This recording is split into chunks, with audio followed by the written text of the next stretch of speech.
It started in 1982. My big folks was the VAH, the Vernon Avenue Hustlers. Eight of us.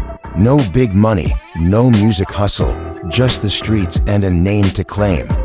VAHC, that's where I learned how to stand. We weren't selling drugs, we weren't famous.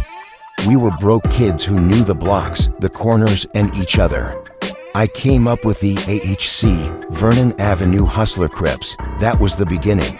Less than a year later, in 1983, me and my little brother, Baby Can Dog, we started our 40 Avenue Crips. It was small, but it had a name and a lane to call ours.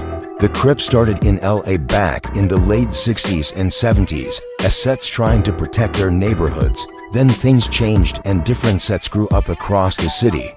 By the early 80s, groups like the Rollin' 40s were already forming around avenues like Vernon and Leimert.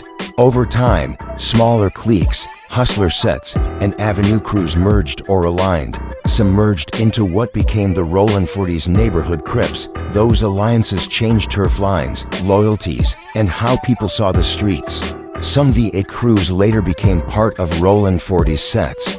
I'm telling this cause it's my story, how it started, who we were. But I'm also clear-eyed where gangs grow, violence and pain follow.